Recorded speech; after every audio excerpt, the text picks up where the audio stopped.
Ras. Жақсы, рахмет. Орнымызға отырайық. Сабағымыз бастамас бұрын психологиялық ақыл бастаймыз. Көршіңмен амандас әдісі арқылы қазір сіздерге стоп басқан кезде қандай іс-қимыл көрсетпек, соны қайталайтын боламыз. Түсінікті ғой, иә? Ал 1, 2, 3. Барлығымыз көремізбе. Өте жақсы. Келесі.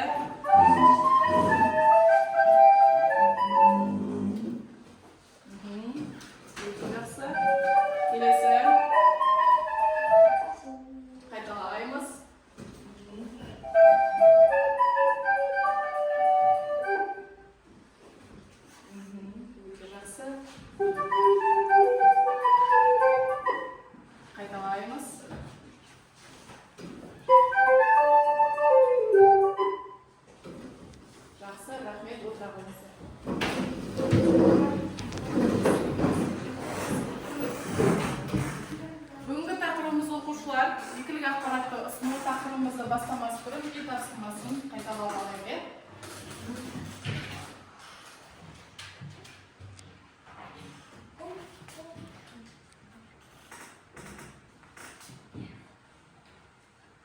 Өткен тақырыпты қайталау.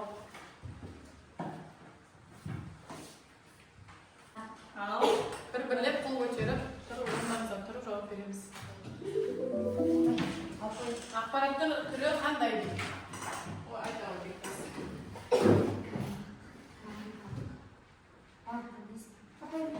Қандай? Графикалық ақпарат бар. Қандай? Келесі. Суретте қандай ақпарат көзі берілген? Келе орайын. Табиғи және жасанды. Жасанды. Дауыстарыңызды шығарып айтамыз оқушылар, жарай ма? Келесі ақпарат түрін анықтады, яғни атады. Келе орайын. Дыбыстық ақпарат өте жақсы. Белгілей ғой. Өте дұрыс. Көресің. Ақпаратты қабылдау түрін атады. Айтады. Көру түрі, иә? Өте жақсы.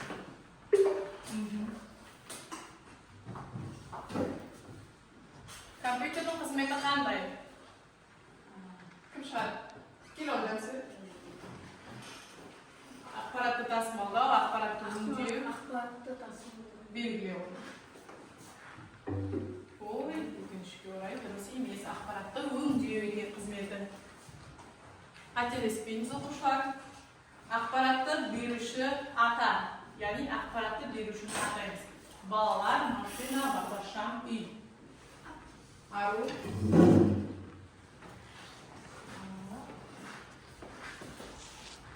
Бағдаршам. Дауыстарыңызды шығар, айтамыз оқушылар. Шифрлау дегеніміз не? Кім шығар? Шифрлау дегеніміз не? Ақпаратты құпиялау, ақпаратты өңдеу, ақпаратты тасымалдау және ақпаратты жою. Тасымалдау? Келе. Ақпаратты тасымалдау. Тексереміз, дұрыс көрсін. Ой, өкінішке орай дұрыс емес. Ақпаратты шифрлау дегеніміз ақпаратты құпиялау екен. Ұмытпаймыз. Түсінікті ме? Ақпараттың ең кішкентай өлшем бірлігі дейді. Байт, литр, тонна, бит дейді. Кім айтады? Бит. Мұслима? Қандай? Бит. Өте жақсы. Келе.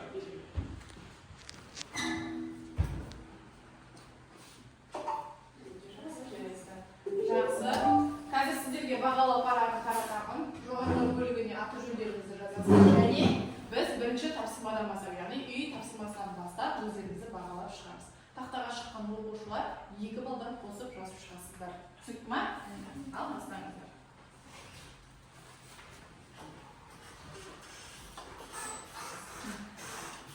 Тақтаға шыққан оқушылар бірінші тапсырма бойынша өздеріңізді бағалайсыздар.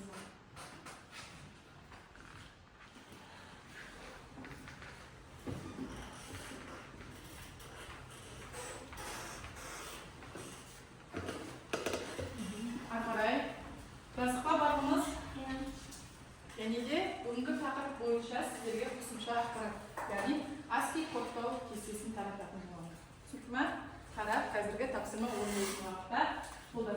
қолданамыз.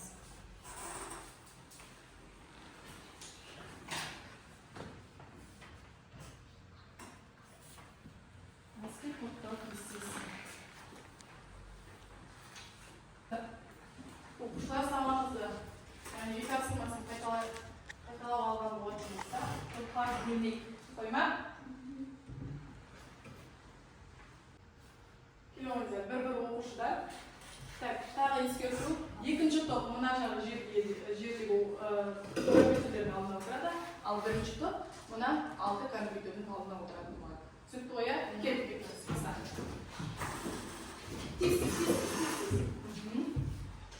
Бектас екінші топ, анда барамыз. Кел. Баранда. Бірінші топ, анда келеміз. Құралдарымызды түгел алып, кел.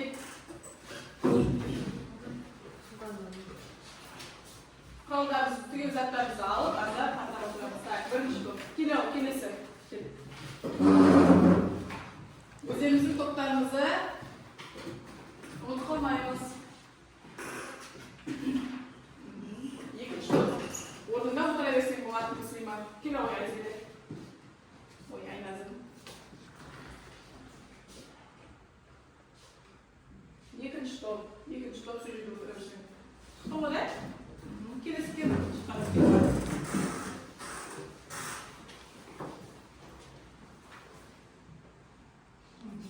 Бірінші топ жайысы. Келі оғжан серек. Ислам келеветті беру. Кіметтің басысын?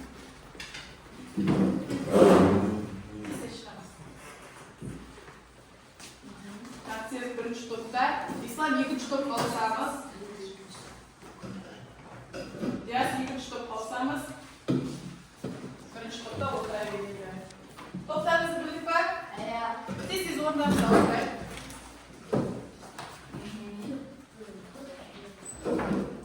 Бірінші топ. Қойма? Сіз бірінші топсың ба? Ал мұна команда екінші топ. Түсінікті ғой, сабағымызды бастайық. Бүгінгі сабағымыздың тақырыбы екілік ақпаратты ұсыну. 5-ші сынып бойынша екілік ақпаратты ұсыну. Кітап-дәптерімізді ашамыз, бүгінгі күнді жазып аламыз. Және тақырыпты да жазатын боламыз. 9-шы бетте бірде 4-ші тақырып. Қойма? Екілік ақпаратты ұсыну. Бүгінгі күнді жазамыз дәптерімізге және тақырыпты жазып аламыз.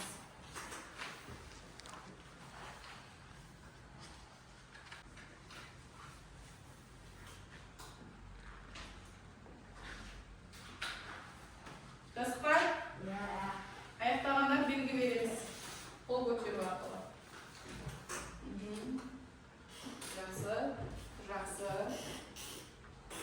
Жақсы, рахмет. Аяқтамағандар тез-тез аяқтаймыз.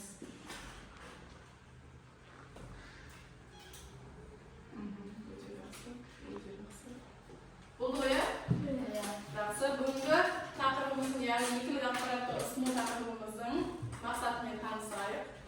Бүгінгі тақырыбымыздың мақсаты компьютерге арналған барлық ақпаратты екілік түрде ұсынылғанын түсіндіру. Түсінікті ғой,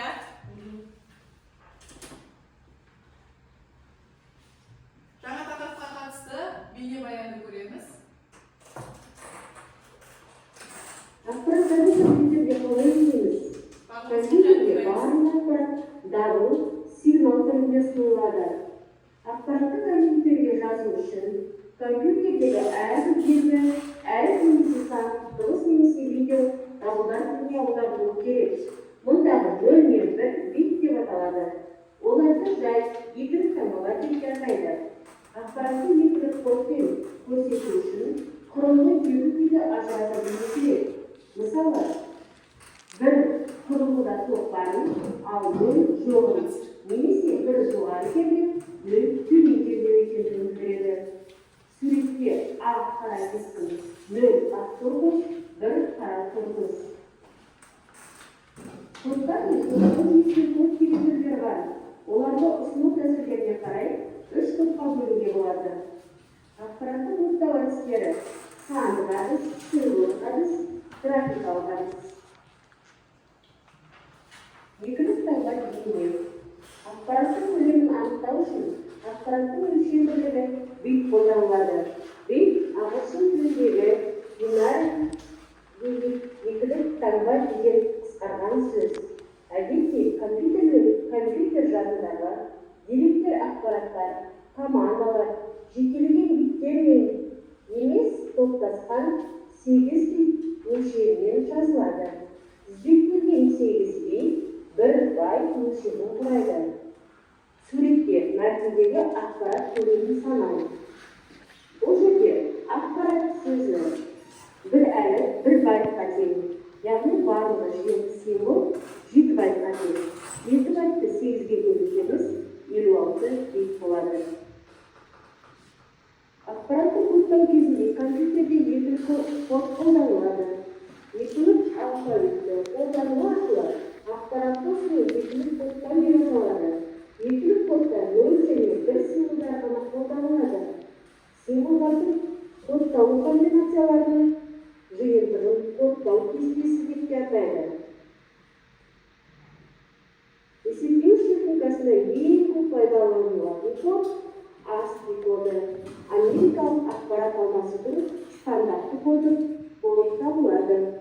ASCII жүйесінде негізгі және кеңейтілген екі кодтау кестелері бекітілген. Негізгі кестеде 0-ден 127-ге дейінгі кодтар ғана, ал кеңейтілген кестеде 128-ден 255-ге дейінгі символдар коды келтірілген. Алғашқы 30 код 0-ден 38-ге дейінгі символдарға емес, амалдарға, жол тасымалда оң сорын енгізу және тағы басқаларға бөлінген. ASCII кодының таблицасы. Хабардың ақпараттық көлемі бит немесе байтта өлшенетін оның ұзындығы 1 байт 8 битке тең, 1 килобайт 1024 байтқа тең, 1 мегабайт 1024 килобайтқа тең, 1 гигабайт 1024 мегабайтқа тең. Міне қысқалар, саусақтар мен сандар арасындағы байланыс көне замандардан бері бар.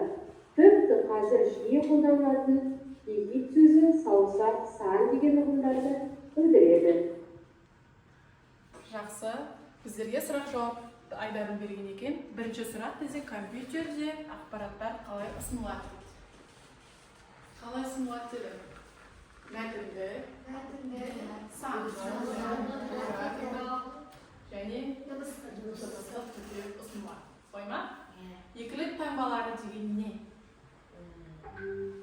Екілік таңбалары ақпараттың ең кіші өлшем бірліктері 0 және 1 сандармен белгіленеді. Солай ма? Өте жақсы. Ақпараттарды кодтаудың қандай әдістері бар?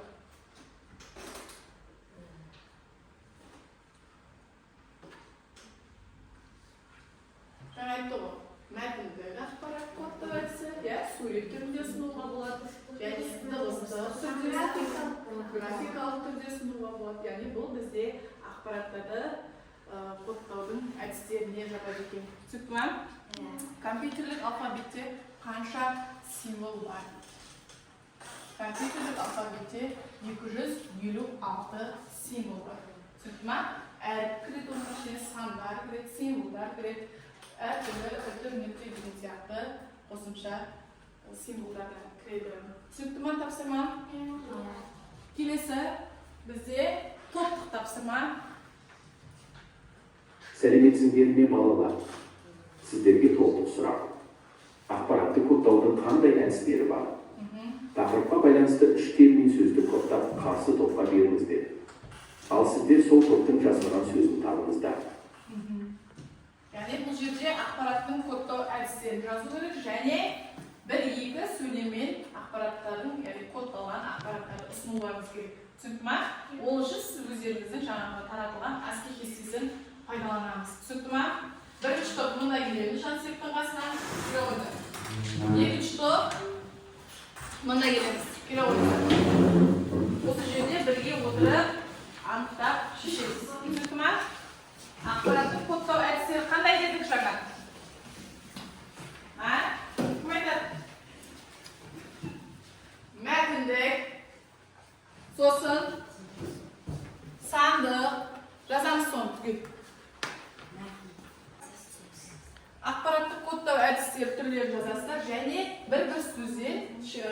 кодқа айналдырып жасырып келесі топқа бересіздер. Ол келесі топ сіздердің жасырған сөздеріңізді, яғни екілік кодтау арқылы табу керек. Түсінікті ма?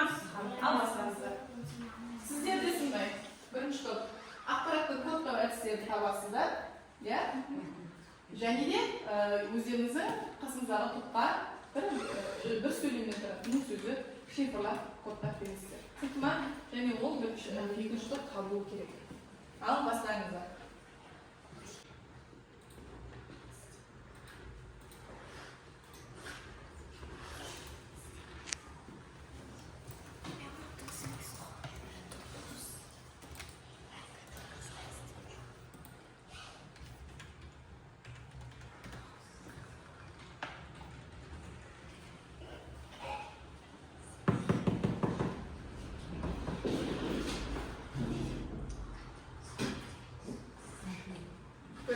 Келісіп отырып жазамыз оқушылар.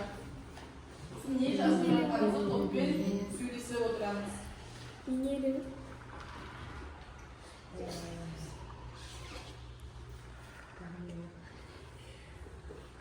Графика.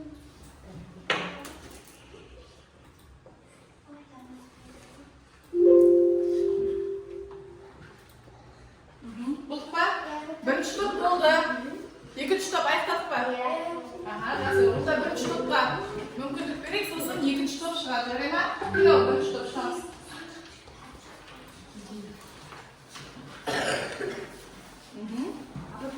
Ал, оқимыз.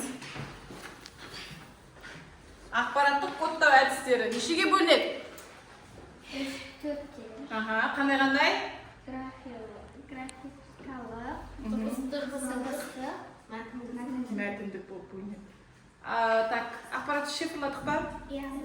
Қазір екінші топқа бересіздер. Жақсы, отыра беріңіздер. Сіздер екінші топ келе ойыңыздар. Топ болып шығарыңыз. Жақындап тұрыңыз. Оқыңдар. Ақпаратты кодтау әдістері мәтіндік, дыбыстық, графикалық, бейнелік. Ақпаратты шифрладық па? Шифрладық па ақпаратты?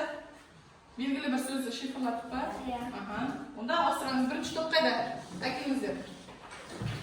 Бірінші топтың жасырған, шифрлаған сөзін шығарасыздар. Және екінші топ бірінші топтың шығаратын болады. Ал кеттік, отырыңыз. Ақылдасамыз, және қандай сөз жасырғанын анықтап табамыз. Түсінікті ма?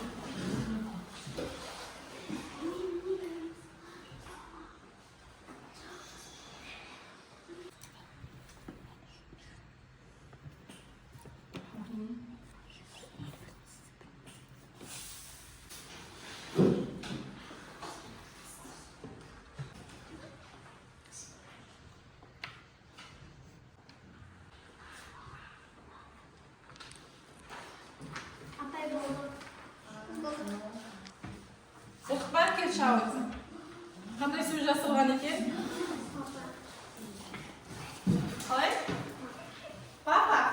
Әкейі. Өте жақсы. Жарайсыздар, отыра өздер. Папа сөзін жасырдық па біз?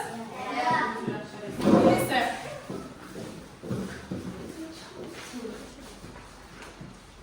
Оқи қойыңыздар. Ана сөз жасырған екен. Өте жақсы. Жарайсыздар, отыра қойыңыздар. Ана сөзін жасырдық па біз? Қасылас топтарыңыз жауабын дұрыс табылды ма?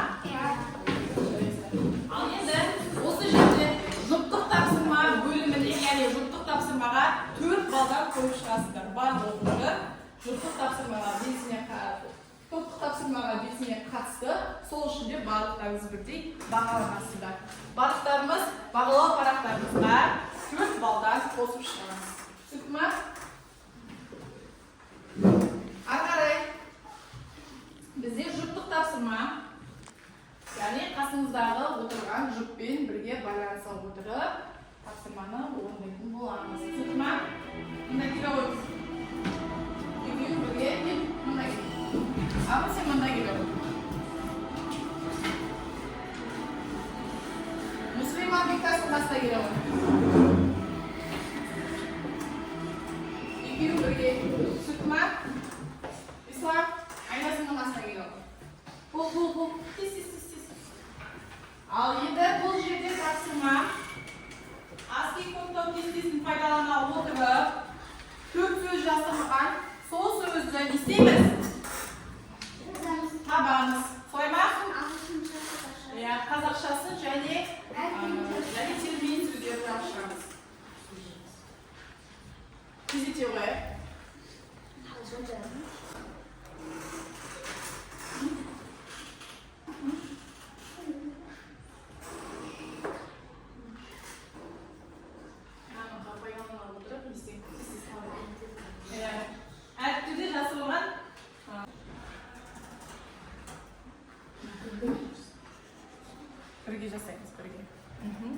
nechta chiqdi?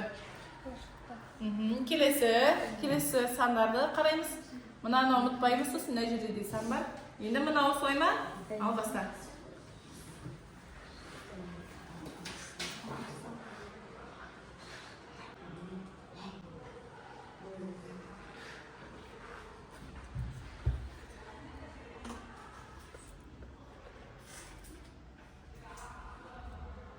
Dizicik 5 minut vaqt.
Endi kim dostay? Qanday so'z chiqdi? Beyt so'yma, beytni o'stili.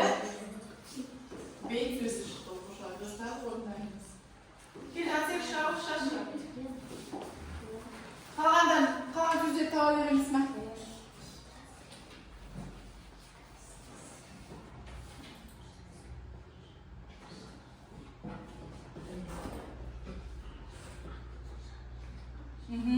O'shasida.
Қазақшасын жаза қой.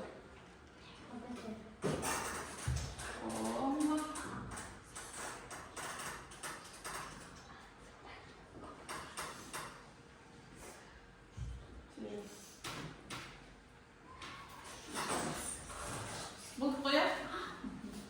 Келесі. Қалған 3-3 сөздер. Кім? Кел. Бірге шығамыз, бірге. Жұрттықтасына сол үшін бірге шығасыз. Таза.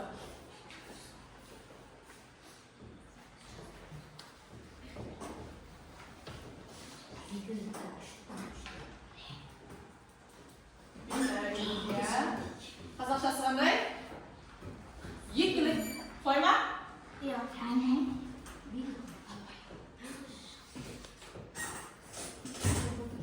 Соғысы қалды. Шықпаған жұттар. Тез. Соғысы, үшінші алды. Тез етеміз.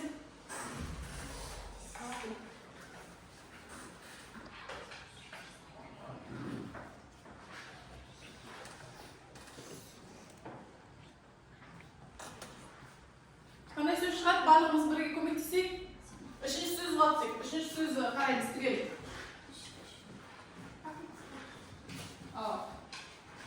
Үшінші сөз қараймыз тез.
Және маған тапсырам.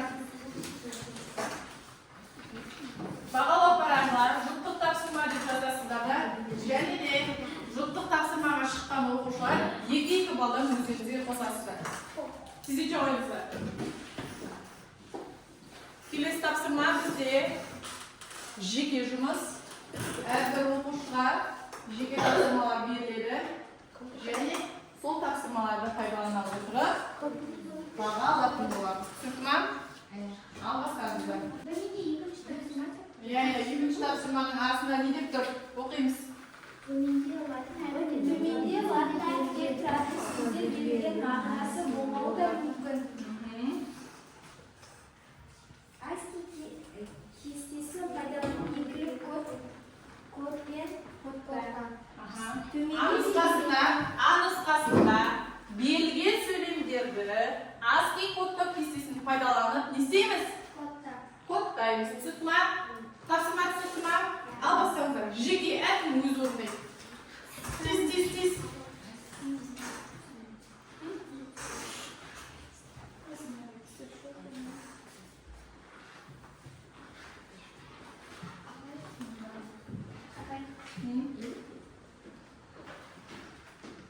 Болды па?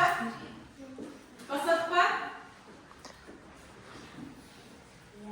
Бастадық па?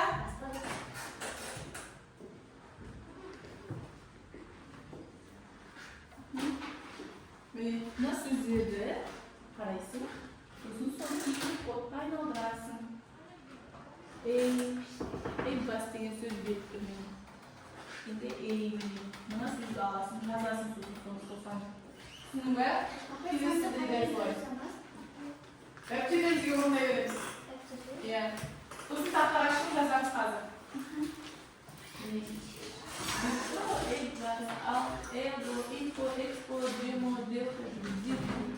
Осы ASCII кодтау кестесін пайдалана отырып, мына сөздерді не істейміз?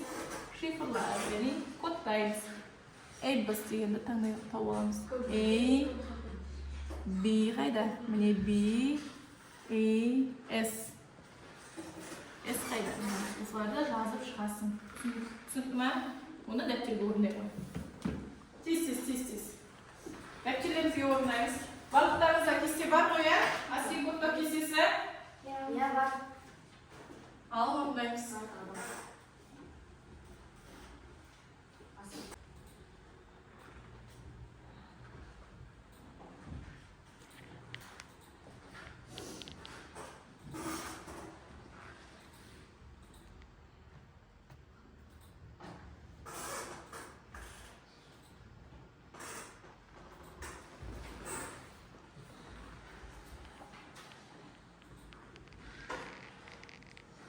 Орындалдық па?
Ikkinchisi, birinchi so'z qanday so'z? Ishlaydi.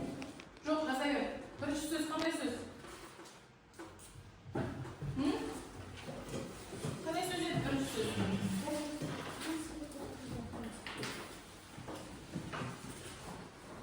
Ha? Shosh. Uchinchi so'z bormi?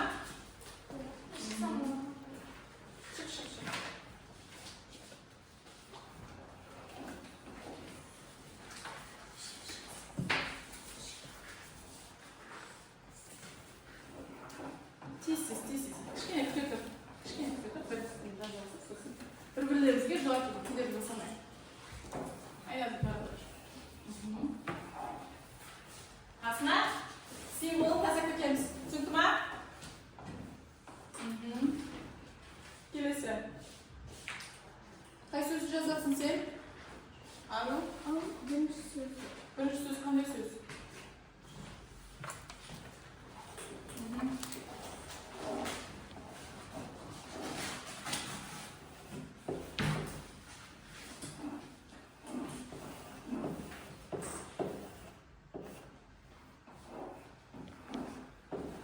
Taxtaga qarab o'tiramiz o'quvchilar. Qancha bo'lsa, birsa o'tiramiz.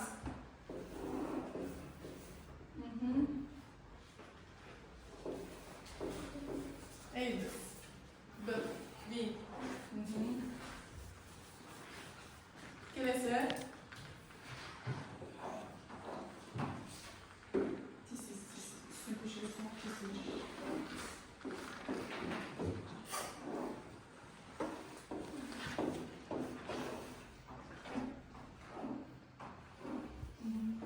Şimdi eğdir köşesine.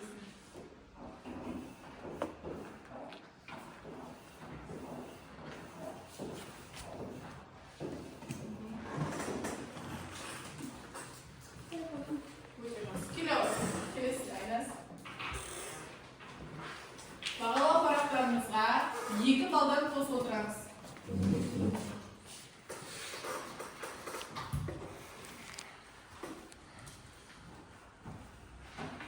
Ikki baldan qo'shib o'tiramiz. Yo'q, bu ochiq bor. S qo'li. S. B. Abbasga. Abbas. Biz so'zi chiqdi. Kelasi.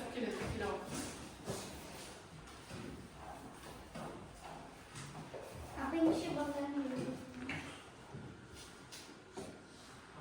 Ikki baldan qo'shamiz.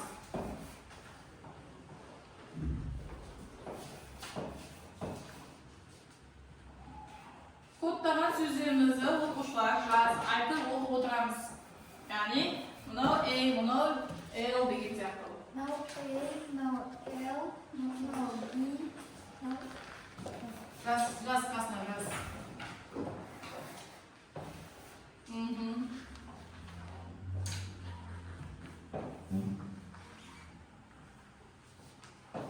Natera o'rnadimi? O'tirasizmi?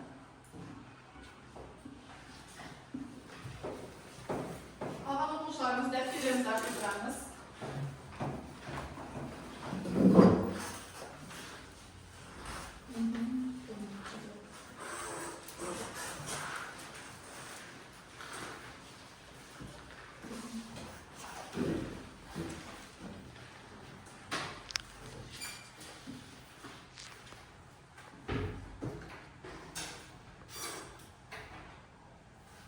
Жақсы. Жазып аламыз дәптерімізге.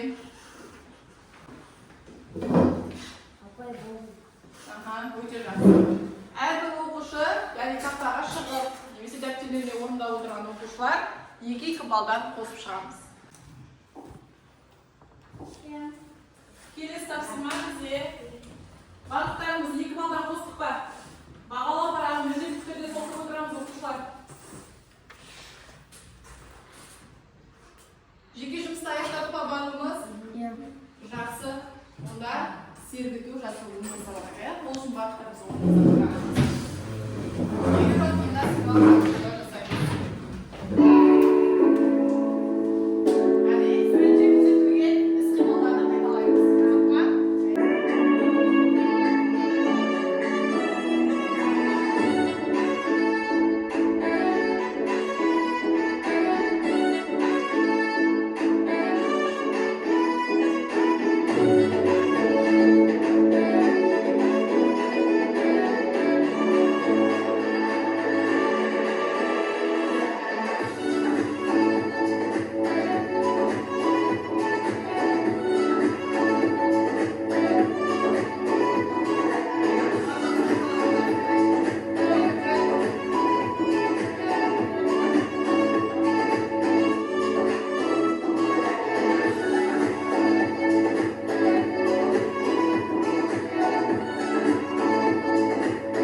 бекіту, яғни сабақты кері байланыс ретінде бүгінгі тақырыпты қаншалықты меңгергендіктеріңізді анықтау мақсатында сұрақтар қойылатын болады.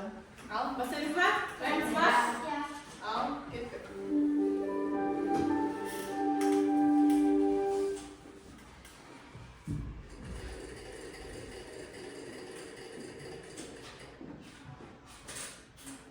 Екілік алфавитті қолдану арқылы ақпаратты ұсыну деп нені айтамыз дейді? Кім айтады? Кім айтады? Айта ғой.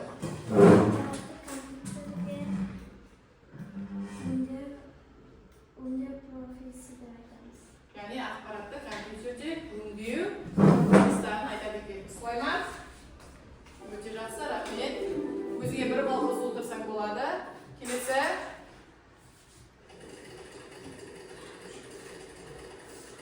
Мұқият болыңыз оқушылар.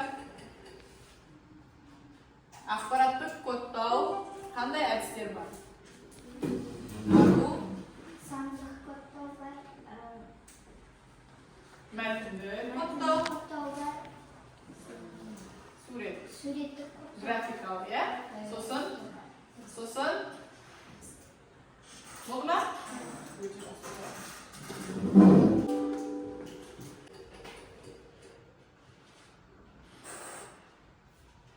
Екілік кодта қандай символдар қолданылады? Кім айтады? Бір және өте жақсы. 0 және 1 сандарымен белгіленген сойма қолданылады. Келесі соңғы сұрақ. Есептеуіш техникасында ең көп пайдаланатын код. Екілік код. Солай ма? Екілік коды қай сандармен берілетін еді? 0 және 1 сандар. Ақпараттың қандай түрлері, яғни ақпараттық кодтау әдістері қандай дедік? Мәтіндік, графикалық, суреттері, дыбысты. Түсінікті ғой, тапсырма? Өте жақсы. Бүгінгі сабақты қаншалықты түсінгеніңіз туралы кері байланыс жазуымыз керек. Бір-бірден шығып, сабақты түсінген болсаңыздар түсіндім, сабақ сұрақтары бар десеңіздер бастаңыздар болады, және сабақты түсінбедіңіздер қызыл банкноттыны, яғни батырманы бастаңыздар болады. Келіп шыға өтесіз. Өте жақсы. Келелі бақы. Қайдар бір-бірден асынбай келеді.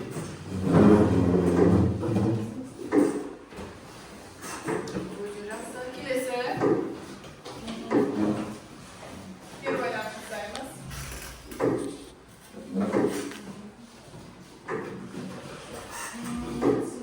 Болды ғой, иә? Кім шыққан жоқ? Шыққан ғой, иә? Жақсы оқушылар, бүгінгі сабағымыз осымен аяқталды. Үй тапсырмасы. Үй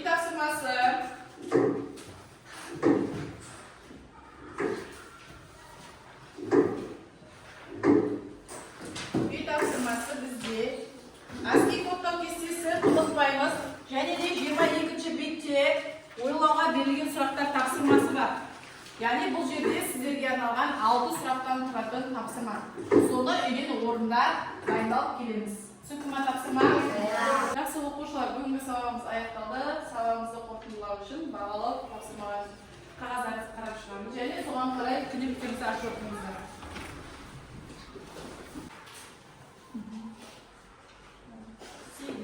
Өте жақсы.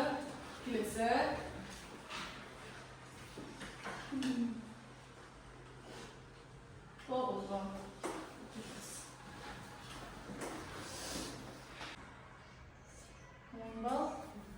Айжан 10 балл, Ару 9 балл, Муслима 8 балл, Айназым 9 балл, Ислам 7 балл, бүгін 8 балл. Өте жақсы. Түгел бағаланып қоя? Келесі сабақта күнделіктеріңізге қойдыртып аласыздар. Бағыттарыңызды орындарыңызға тұрайық. Сабағымыз аяқталды. Сау болыңыздар.